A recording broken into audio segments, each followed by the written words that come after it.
Good afternoon, and welcome to the Office of Research Regulatory Affairs June 2026 Research Matters. I am Scott Myers, the Clinical Research Educator for the Office of Research Regulatory Affairs, and I'll be one of the moderators for today's session. If you have any questions for our presenters during today's session, please type them in the Q&A, and one of the moderators will respond to you during the session, or we will address it at the end of the presentations if we have time for the Q&A period. This session is being recorded, and you can watch it again right after it's finished by clicking on the Microsoft Teams live link in the email invitation. The video and the slides will be sent out in the listserv after the session. We do provide a certificate of attendance for those who have logged in using a valid email address. If you do not receive one via email but should have, please send an email to hrpp@utsouthwestern.edu to request a certificate. As always, we like to hear from you. We use the information you provide to plan for future topics for these sessions. It's also an opportunity for you to let us know how our speakers did and how our department is doing. So please take a few minutes to complete the survey to provide your feedback. You may access the survey using the QR code or by selecting the link. And I think we will also be putting a link to the survey in the Q&A box here in a moment. Okay, here is our agenda for today. First, Mayad Bird, the director of the IRB office, will provide updates from the IRB office. Then Manali Thakur, the ORA program manager for quality assurance and monitoring, will present QAM visit readiness, what monitors look for, and how to prepare, to share essential preparation tips to align with QAM monitoring expectations.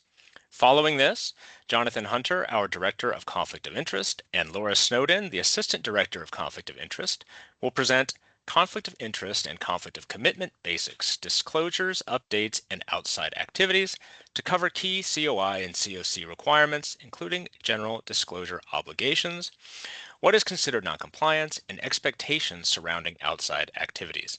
Finally, if time permits, we will conclude with an open Q&A session. So I will now turn it over to Mayad for IRB office updates. Good afternoon, everyone. Let me work on getting my slides shared.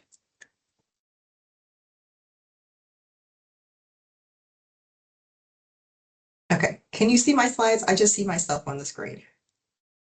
Thank you. Okay, so good afternoon, everyone. I have a few updates from the IRB. One of the first things I want to talk about is kind of the things that we're doing to help reduce the backlog that we have in our submissions. So over the last week and actually into this week, our office has been in the office in person, completing pre-review or just basically working through the backlog. In this time period, the staff last week, and actually 4 days into the week, reviewed 652 submissions. They pre-reviewed that many items, with the results of them going either to the non-committee review, full board, or if this was a submission that was a reliant submission that was went on to acceptance, and your study might be in awaiting activation or any of those pending statuses.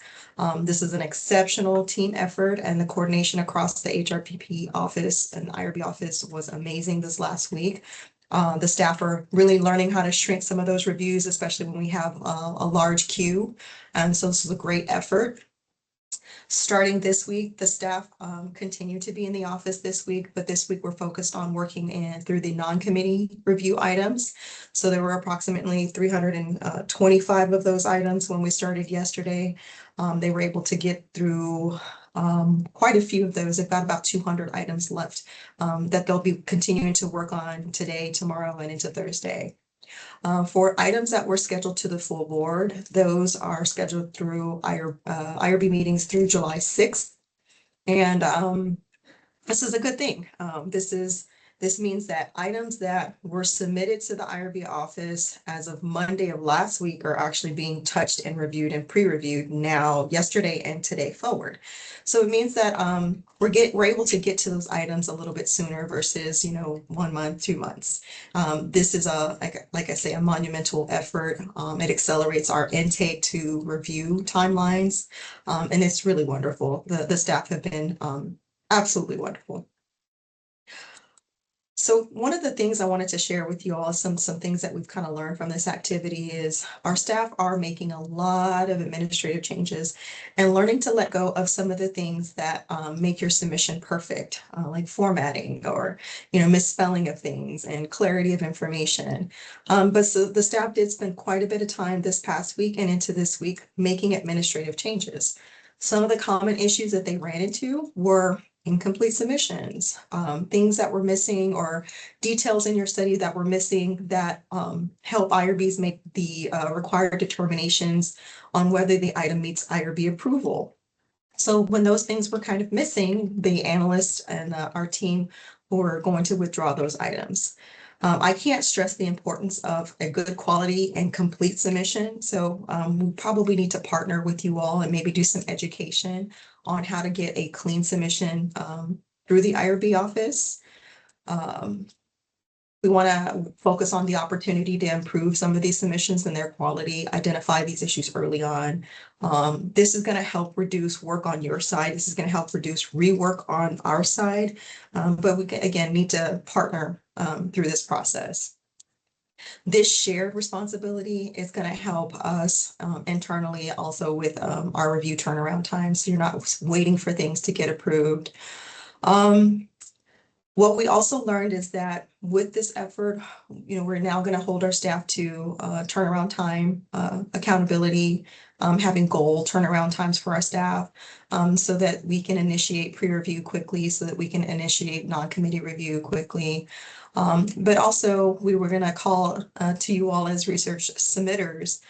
We want you all to submit complete and high quality submissions, again, so that we can get them through the review process quickly.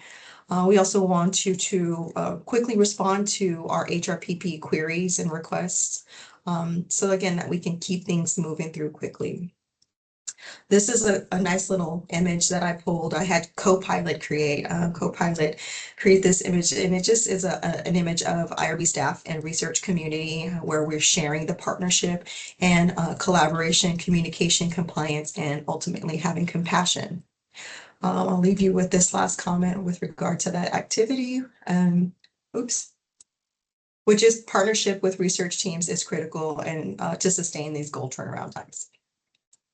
Next update I have is regarding Ethos. I mentioned earlier, probably last month, no, the previous month in April, that we have identified a vendor. Introspec is our vendor.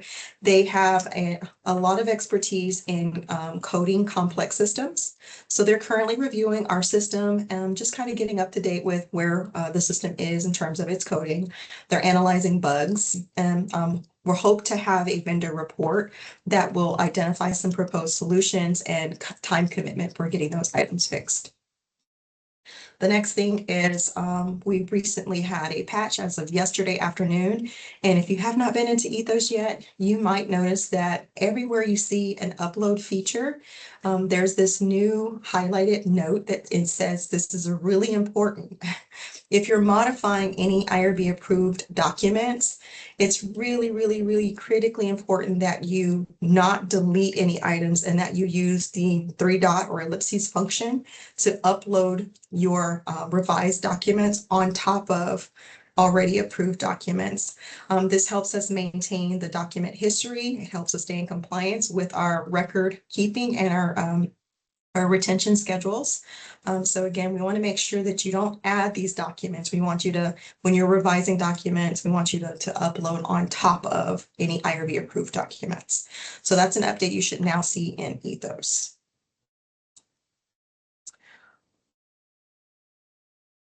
Okay, reportable events in EIRB. Last that we talked about EIRB, EIRB was going to become read-only. It's now been made read-only. One of the things we talked about at the time was that if you had a reportable event for your exempt study that is an EIRB, that you were required to submit your study to Ethos, stand your study up in Ethos, and then submit your reportable event. We think that that might be too much of an administrative burden, and instead are just going to require that you send an email to HRPP, the HRPP email box. You're going to copy Eric Solis and myself on those submissions. You're going to provide in that email a summary of the event, an explanation of the root cause, any corrective actions that you've taken, and you're going to describe preventative actions that you plan to take to prevent that event from occurring in the future. And then we're going to document and handle the matter outside of the Ethos and EIRB system. We think that it's going to help reduce, like I say, the administrative burdens. The last thing that I have is our AHARP reaccreditation application was submitted yesterday. And so we're now entering the period where we are, the AHARP site visitors are going to conduct a pre-review of our application, similar to what we do when we look at your research applications. They may give us some comments, some feedback, they may have some corrections, some things that we need to fix. But ultimately, they will schedule a site visit, and we're looking at a site visit around maybe December or early next year, maybe in January. So our focus now is going to shift on making sure our site is ready. And so you may receive some education. Obviously, they're going to be interviewing key components of our HRPP, like our sponsored program administration. They may be interviewing our ancillary committee review components. So our focus again is going to shift on education and making sure you all feel prepared for this site visit and the interviews. I will be working on posting policy updates as a result of completing that application. And so I'm excited about this. And it reflects an extensive institutional collaboration across the HRPP and our partners. So we're really grateful for that. That is the last update I have. I will turn things over to the next presenter. Thank you, Mayed. Up next, we will have Manali Thakur with QAM Visit Readiness.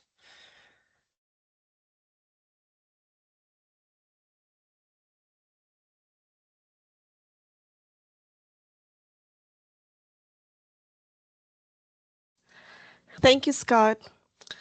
I see my presentation is up there and my camera is on as well. All right.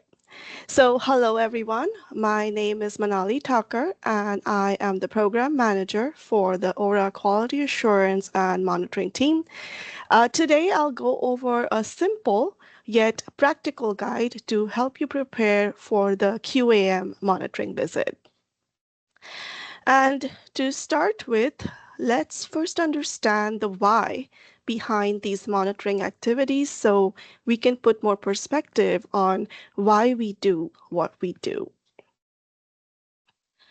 Now, most of our conversations revolve around regulatory compliance, FDA requirements, and institutional policies. But at the heart of it, what we are all aiming to do is protect the enrolled subject. It's all about the patient, the one who trusted you and your team with their safety and their medical data. So everything we do really just confirms that that trust is honored. So when you frame your readiness around that enrolled subject, it will stop feeling like paperwork and it will start feeling more like patient care.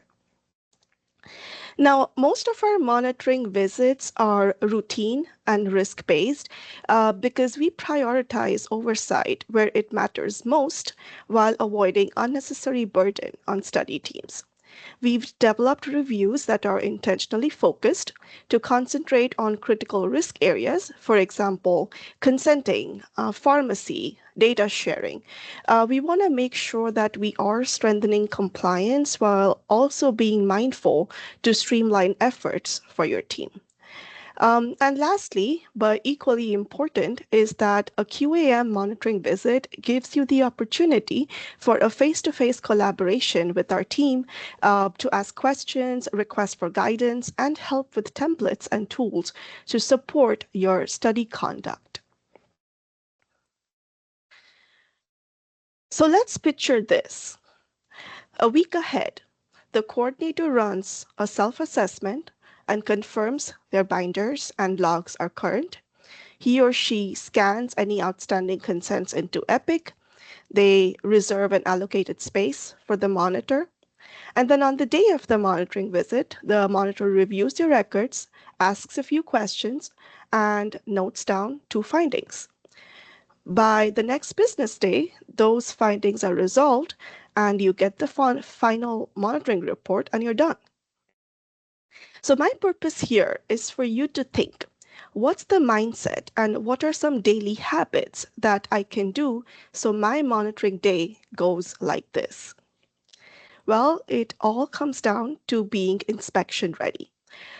Instead of scrambling at the last minute, the best way to prepare is to conduct a self-assessment before your visit using the Aura checklists that are provided to you during your scheduling, within your scheduling email. So let's build that preparation step by step, and we'll start first with the regulatory binder essentials.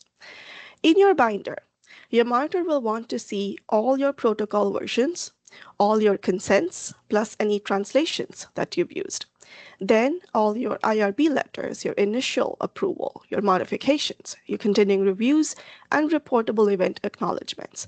And then depending on your study protocol, you would have your investigator brochure, your IND or IDE letter, if the PI is the IND or the IDE holder, your package inserts, device manual, pharmacy manual, financial disclosures, whichever applies. Step 2 is your consent and subject records. For each subject we review, we are looking for assigned consent, any reconsents, and the timeliness of both the initial consent and the reconsent, and any translations that are used. Your case report forms or your data collection sheets must be complete, filed in the binder. Any questionnaires that your study has must also be completed. And now, if you have any missing data points, the monitor will then look at your deviation log to see if you've already entered them or if there's some sort of note to file to explain what it was not collected. So make sure you have that recorded. Now, your source documentation is very important. When preparing, go in your subject's EPIC record to make sure that each visit has a progress note, that there's a note for documenting the consent process, and within these notes, whatever data has been reported by the PI or the coordinator, it matches with what has been entered in your CRFs, be it electronic or paper. Please remember that at the completion of your study, the CRFs, the de-identified data, is what is going to be used for results reporting, statistics, and drawing results of your study hypothesis. If the EPIC source does not match what is in your CRFs, the risk of skewing your study results is very high, and it also reflects poorly on your data integrity. Hence, I recommend do an assessment periodically after every few subjects to make sure that your EPIC records and your CRFs match. And lastly, make sure that you have your PI initials and signatures wherever needed to reflect a good PI oversight. Step 3 are your logs. Your delegation of authority log, very important. They must be up to date, initialed, and dated whenever needed. Your screening and enrollment log must be accurate and secure. Your protocol deviation log, your adverse event log. Now, for all the logs that you maintain on your study, please ensure that you are reviewing them periodically for updates and corrections, and please don't let extended periods go by without checking them. I say this because majority of the times it is this area where my team finds most of the gaps, and it causes very minor errors to lead into major deviations. Because if a person starts conducting study activities without being delegated and trained on the protocol, that could cause a reportable event. And that does not reflect good on your study conduct. Next is your training and qualifications. Please ensure that you maintain and are able to provide access to current CVs and medical licenses for your investigators and study staff upon request. Now, you may choose to store them electronically or centrally in a department binder or a folder, but during a monitoring visit, you should be able to make them available. That is, if you could download a copy from your folder or even an over-the-shoulder access to your monitor. You see, we want you to treat this visit as a practice run for preparing yourself for FDA inspections. So ask yourself, if a request is made, do I know where this document is located? Can I make this document available in a short time? And the same goes for the city certifications for all staff. Now for the minimal risk studies, we only request the above for PIs and sub-Is, but for studies that the IRB has determined as a greater than minimal risk, we do request to see documentation for all study staff, especially for the FDA regulated studies. Next, we will check if protocol training is documented, and that goes for all protocol amendments your study has seen over the years. Same for lab certifications and reference ranges if your study team uses them. The most important of everything, I would say, is do a check on your DOA log. And I repeat DOA log again and again, because everyone on your DOA log needs to be trained on the protocol before they start doing their delegated duties. You also want to ask, are they doing those duties that they're assigned to them, or are they doing more?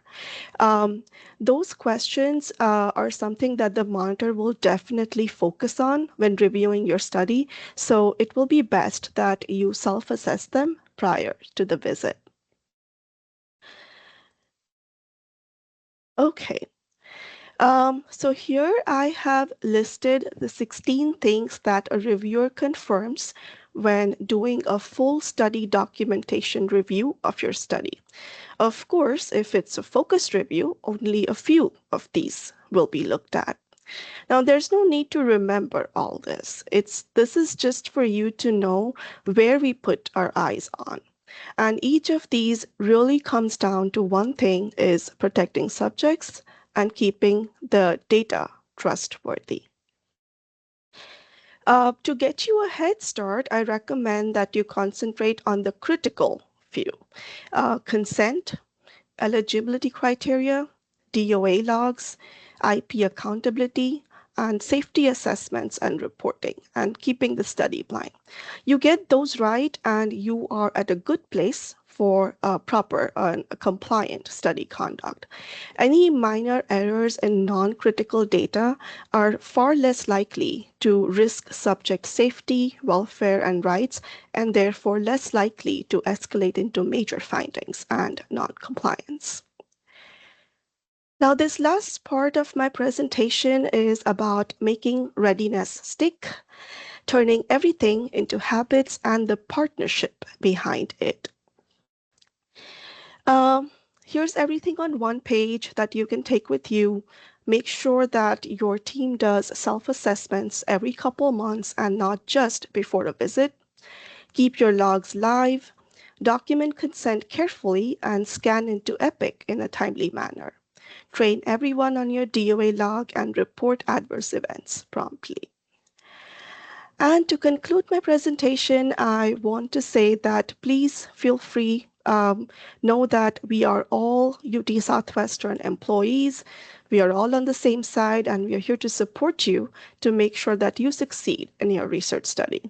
Please know that you have our support before, during, and after your visit, so reach out with any questions even before we arrive.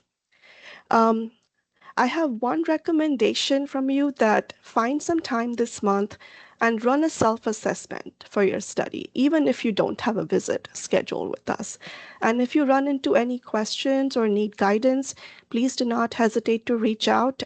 We have our shared inbox email right here, and someone from our team will be available to help you.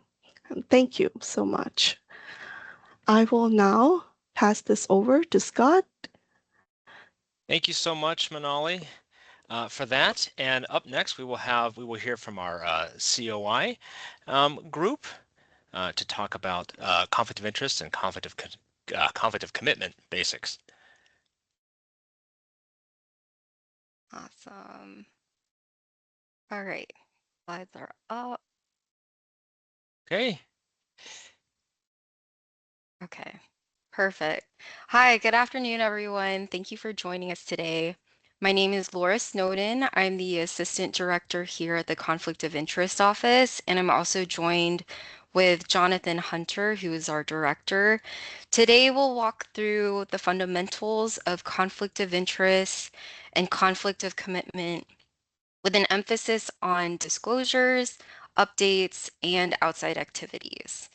I know we've given a similar presentation here on Research Matters before. However, these are fundamental concepts we believe are important to reiterate to the community. So by the end, we hope that you should have a clear understanding of expectations and how to stay compliant. So first and foremost, why does COI and COC matter to you as a researcher? So it matters because it helps protect the credibility of your research and your results. It keeps your funding on track so there are no surprises with sponsors. It saves you from delays, audits, or any last minute issues that may arise. And it also builds trust within the community for you and your work. So this really comes down to protecting you and your work and any research subjects. If you're transparent about any of your outside interests up front, it really could help avoid issues later, like delaying funding, and it keeps your research moving forward smoothly. So today is really about giving you the basics so you can feel confident navigating this. We'll walk through the difference between conflict of interest and conflict of commitment, why they matter, what the expectations are for outside activities, and everything around disclosure. And then we'll also talk about what happens if something like a disclosure is missed or submitted late, just so there are no surprises. So what is a conflict of interest, or COI? In general, a conflict of interest arises when an outside relationship or interest could affect your personal and professional decision at UT Southwestern. So this may include interests that could influence how decisions or how your work is performed, affect your professional judgment in research, teaching, or clinical care, and it could also involve the use or disclosure of confidential UT Southwestern information. So what does COI look like in research? A COI in research may affect the design, conduct, or reporting of a study. So conflict of interest can really affect any stage of the research. The perceived risk in study design is that hypotheses could be framed to favor financial interest. For the research conduct, there could be perceived influence in enrollment, protocols, or methods. And then when reporting results, there could be perceived risk in how there could be a selective publication or data interpretation when it comes to reporting results. So now you're probably asking, how does something actually become a conflict of interest in research? So it starts with disclosure, and then our office screens the financial interest to see if it meets the following criteria. So firstly, it needs to meet the requirement of a significant financial interest. And this is defined in the UT Southwestern Policy RES 401. Secondly, it needs to be related to the research. So when we say related, we mean it can either directly overlap or there's perceived overlap with the research and the entity. So that's when we talk about perceived overlap, we kind of talk about what could be topically related. And then lastly, it needs to directly or significantly affect the design, conduct, or reporting of the study. So an important note, not all significant financial interests are conflicts, but nonetheless, all significant financial interests need to be disclosed. That way we can really assess to see whether or not it's a risk to the study. So now let's walk through a real world example of how conflict of interest can come up. So imagine you're receiving more than $5,000 for consulting and serving on a scientific advisory board for a company like Merck. And at the same time, you're a co-investigator on a study sponsored by that same company. So now that overlap creates a potential concern, not because anything inappropriate is happening, but just because it could look like your role or financial relationship could influence how the study is conducted. So that's what we really mean by perceived risk. Even the appearance of the influence matters. It doesn't mean that the activity is not allowed. It just needs to be disclosed so that our office can review to see whether or not it is an SFI. And if it is an SFI, see that if it needs management. Another common scenario that we run across in our office is, so imagine if you helped a startup company or start a company and you have equity in it. So now you have a financial stake in its success. At the same time, you're also serving as the PI on a study evaluating that company's product. So that creates a potential conflict because now there's incentive. Whether intentional or not, the results from the research can benefit the company. So even if everything is done objectively, it could raise concerns about whether the findings were influenced. So again, this doesn't prevent the research from moving forward. It just means that the relationship needs to be disclosed so that it can be reviewed and appropriately managed to protect integrity of the study. All right, so far we've been talking about conflicts of interest, and those are situations where an outside relationship could influence your research. There's another side to this, so that's conflict of commitment. And instead of focusing on influence, this really is about time and effort. So a conflict of commitment, or COC, comes up when outside activities start to interfere with your responsibilities here at the institution. So whether that's taking time away from your role, overlapping with your research or funding, or using UT Southwestern resources for outside work. So while a conflict of interest was about protecting the integrity of your research, conflict of commitment is really about making sure your primary commitment to UT Southwestern is clear and appropriate. So when it comes to conflict of commitment, the expectation is pretty straightforward. Your primary responsibility is to UT Southwestern. That means your outside activities shouldn't interfere with your main role here, whether that's your research. So your outside activities shouldn't compromise your integrity, time, and resources. And then in your clinical work, patient care responsibilities and clinical commitments must remain fully supported and unaffected. And then your learning. So if you're a student or you're teaching, your educational obligations shouldn't be diminished by any of your outside engagements. And you can see this clearly in EMP 158 for the expectations for conflict of commitment. And it's really not that you can't have outside activities. It's just about making sure that they don't compete with your time or any of the resources here at UT Southwestern.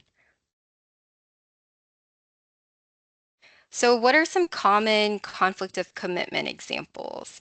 So some common scenarios that we see, the first being spending excessive time on outside consulting arrangements, which reduces your availability for your research here, your clinical duties, or maybe your educational obligations. Another one that we see that's pretty common is using UT Southwestern owned equipment, lab resources, or facilities for work that primarily benefits an outside entity or your personal business. And then lastly, conducting research activities for an outside entity that may overlap or duplicate your UT Southwestern efforts on research projects here. So in general, I just want to make a note that outside research really isn't permitted by policy. So if you're ever unsure, if you receive an agreement and you're not sure if this is considered outside research, it's important to have that conversation with us early so that we can help guide you. So now that we've talked about conflict of commitment, and which is how activities can start to interfere with your responsibilities here. The next question that usually comes up is what actually counts as an outside activity? And what are the expectations around it? So the key takeaway here is that most outside activities should be disclosed so that we can take a quick look at it and make sure everything lines up with your role and research here at UT Southwestern. The activities that are considered pre-approved are things like helping author a textbook. So we do have some items that are pre-approved that you don't need to disclose. However, other activities such as consulting or any kind of outside employment, those are things that do need to be disclosed in our system and go through that process of getting approved by your supervisor. So once you disclose an outside activity, your supervisor weighs in on any time or effort concerns, and they're ultimately the ones who approve or deny your request to participate in an outside activity, while our office also looks both at COI and COC risks. And just a heads up, if you are taking part in any kind of international activities, those often need a closer look. So those are especially important to flag early because we do work with other teams such as the Research Security and Export Controls team to ensure that it's screened appropriately. So when in doubt, it's always safest to disclose. We're really here to help you all, not to block any activities. And then now that we've talked about what counts as an outside activity and why disclosure matters, the next step is really to understand the disclosure process. So I'm going to go ahead and hand it over to Jonathan. He'll walk you through the details of what you need to disclose, when you need to disclose, and what can happen if disclosures are late or missing. Great, thank you, Laura. And as Laura mentioned, not every financial interest or every outside activity you have creates a conflict, but nevertheless, we need you to disclose those to us. And so we're going to talk about the disclosure process in detail, the how, what, when.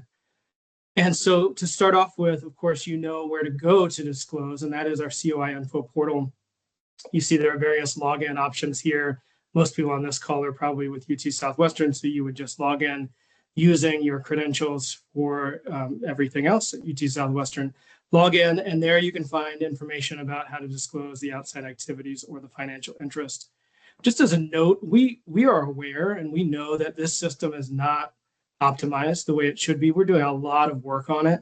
And so if you or any of your investigators ever complain that the system is difficult to use, we've heard that, and we're in the process of making some major improvements. So more to come on that. Go ahead to the next one, Laura. Okay, so the who, what, and the when. So those who are required to disclose financial interests are covered individuals, and covered individuals are defined in ETH 104. Covered individuals are those who have different roles across the institution, but for research matters purposes, those are individuals who are involved in research. Employees in general have to disclose for outside activities, but for financial interests, that's specifically covered individuals. And so what are the types of interests that we need to see? Well, typically it's those interests, it's those financial interests that come from outside of your employment here at UT Southwestern. So you're doing some consulting for Merck, like Laura mentioned in one of those examples, or you have a job outside of the institution. It could even be your spouse's financial interests that you need to disclose. you have a board role or other fiduciary role with a company, you own equity in a company, and again, the equity is typically for disclosure any equity you own, but how we evaluate that on the back end is different thresholds. Sponsored or reimbursed travel, we're going to talk about this one on the next slide in a little bit more detail. And then any external research collaborations. Now, to Laura's point earlier, outside research is technically not allowed here at the institution. But if you are doing outside research, even if unallowed, you still need to disclose that information. That's going to matter not only for the financial interest, but it also may matter for things that sponsored programs cares about, like other support. Next, please. Okay, we have an important policy clarification. If you go to our webpage, you'll see that there are new versions of ETH 104 and RES 401. Those are dated June 2nd, 2026. We made multiple updates to clarify some policy issues that needed to align with the PHS requirements. Most of those are for us on the back end that we just needed to clarify. But one major one that's really important and we wanted to emphasize here was that there is the requirement to report or to disclose reimbursed or sponsored travel. That must be disclosed within 30 days, and it must be each occurrence of reimbursed or sponsored travel. So not just once per year that Merck flew you somewhere, it's each occurrence that happens. So what do those terms mean? Reimbursed means an outside activity reimburses the covered individual for personal out-of-pocket travel expenses. And the example here is that you get reimbursed for a hotel stay in New York City. Sponsored travel, an outside entity covers the personal travel expenses. For example, the outside entity purchases a plane ticket for your trip to San Francisco for that advisory board meeting. Crucial concept here is that this is a personal reimbursement or sponsored travel arrangement for outside work. If you're traveling as part of a study and UT Southwestern is paying for that flight, even though the study itself is sponsored through UT Southwestern, that's not the same thing. Reimbursed or sponsored travel, that's a benefit that's coming to the covered individual directly. Next, please. Okay, so when to disclose? We have two different types of disclosure timelines to think about. These are both very, very important. So the routine one, as we said, routine here within 30 days of hire. So all new hires to the institution have 30 days to disclose. We have an annual certification process. Typically, that's between January 1st and March 1st. I think we kicked that off at January 20th of this year, so sometime around the new year. And then importantly, before engaging in research or submitting proposals. So if you are updating your statement of financial interest on a regular basis, then you're already in compliance with that third bullet. In addition to routine disclosures, we also have event-driven disclosures. And so one of those, hugely important, within 30 days of discovering or acquiring or otherwise obtaining a financial interest, you need to disclose that. With outside activities, we want those to get approved first, right, before you do them. So you get approved to do the consulting, then you get paid and you update the financial interest related to the consulting. Within 30 days of returning for protected leave, and this is similar to a new hire, you've been not around and now you are around, and so you need to update things. And then when requested by institutional leadership or review bodies. So this is just a catch-all where if we say, hey, you need to go in there and update or certify that your disclosure is correct. Next, please. So as Laura mentioned, and again, just to reinforce, not every financial interest results in a conflict, and not every conflict is a problem. We just need to know these things so that we can conduct our review. And so we review your disclosure. We may determine that there's a conflict or not. And if there is a conflict, we need to manage it. A very common management strategy is to disclose that conflict in publications. This is consistent with publication requirements anyway. Most journals have even stricter requirements that we do, where they require something to be disclosed, even if it's related, even if we haven't determined it to be a conflict. So you just need to think about that. And again, disclosure is a really good thing because it creates that transparency. Another item that you see oftentimes on management plans is to disclose the conflict in the informed consent document and during the informed consent process. Again, that makes our participants or our potential participants aware of what the financial situation is, in case that's important to them. Once we identify that there is a conflict, we establish a management plan, and then we're required to monitor that and then report on the outcomes of that monitoring. So it's really important that you and your investigators always adhere to the requirements in the management plan so that you can stay on track. Next, please. Non-compliance. So what does non-compliance look like? So if you are disclosing in a timely fashion, if you are adhering to the management plan that eventually gets rolled out, perfect, you're in compliance. When we monitor, we love to see that. That is a great act of self-management that lets us know that you are aware of the implications of a financial interest and you're willing to participate in the broad conflict of interest process. But if something doesn't happen, we have a complex set of rules that then kick into effect. And these rules kick in when you don't disclose on time, when certain reviews don't happen on time, when folks don't adhere to the management plan's requirements. All of those trigger really invasive reviews. We have to go into your financial interest history and ask some really uncomfortable questions. It is even theoretically possible that something could trigger reviews by other offices. For example, routine bias issues that Laura talked about before, where you're making decisions that favor the financial interest, those may not automatically be a research integrity issue. But if you're falsifying data, if you're fabricating data, not only is that a problem for COI purposes, that's also a research misconduct issue that needs to get escalated. So it's really important that we always stay on track with compliance. Next, please. And again, timely disclosures matter. They can delay your research, right? We need to certify that disclosures have been made. We also need to review research once it's been awarded. And getting those disclosures in on time is really important. We mentioned those complex reviews. Those are called retrospective reviews in the regulations. These are not retrospective reviews like you submit to the IRB. These are really invasive things, and you really don't want to undergo one. And as we mentioned, we have to report to sponsors. We have to report to the NIH annually with information about various investigators' conflicts and how they're being managed. And the adherence to those management plans. And so having those disclosures in a timely fashion really helps us out. Next, please. Okay, so again, here are some expectations for covered individuals. Again, every employee has to go through the outside activity process, but specifically for financial interest, you need to disclose early. We need to do that before research begins. We need to update those disclosures in a timely fashion. Again, outside activities are important because they could turn into financial interests. So we need to get those approved and then the financial interests disclosed on the back end. You as of right now, don't get to self-determine what is relevant to disclose, right? What is relevant to disclose is in policy.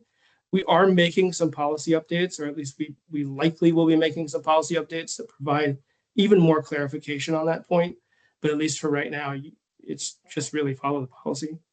And then if we identify a conflict, once you disclose a financial interest, we just ask that you work with us to make sure that that's managed effectively so that we can all be moving along on the same river.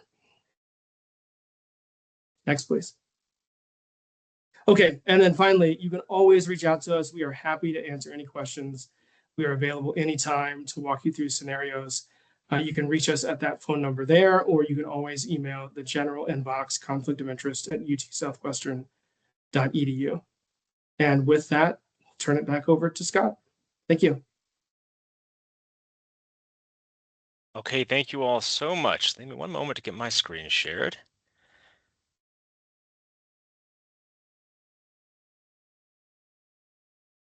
Okay, all right, so that has concluded all of our presentations for today, and we do have about 10, 12 minutes, 11 minutes now, for a Q&A session. So I invite you to submit any questions or comments that you may have at this time, and I'll just pause for a a few moments to allow you to type up some questions. But while that's happening, just a reminder, here on your screen, you'll see a link and a QR code to access the survey. And we would absolutely appreciate if you could just take a few minutes to provide your feedback there. I know, okay, it looks like we do have something typed up in the Q&A. Let me go ahead and publish that, and then I will read it out loud.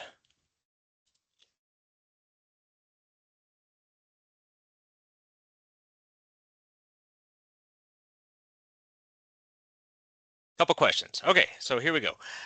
For the conflict of interest team, is there a place to find reported COIs and COCs so we can accurately report these activities to Ethos?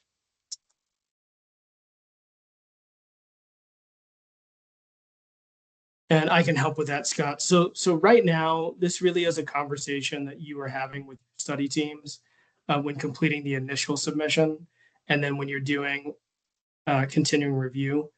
Again, that question that exists in the Ethos Smart Form is really targeted. It's not talking about broad conflicts. It's talking specifically about the sponsor of the study or any of the articles that are being tested in the study. So it's really concentrated around very specific topic.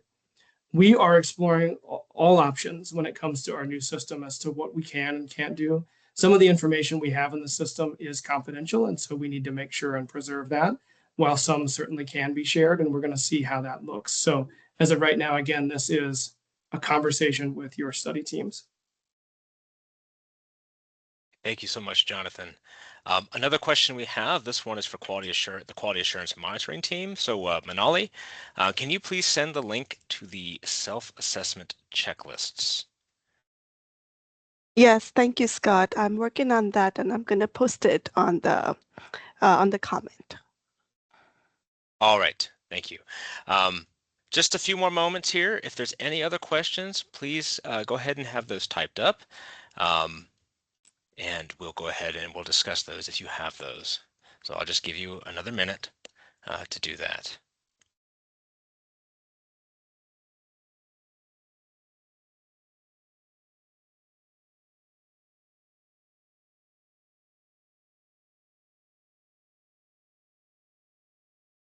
Okay, I don't see anything coming in, but my team, feel free to stop me if I miss anything while I'm concluding here. So I do want to thank all of our presenters today, and I want to thank you all for attending today's session. We will be back here for the July Research Matters on July 21st. And as I see still no more questions, I think we can go ahead and conclude. I hope you all have a great rest of your week. Thank you.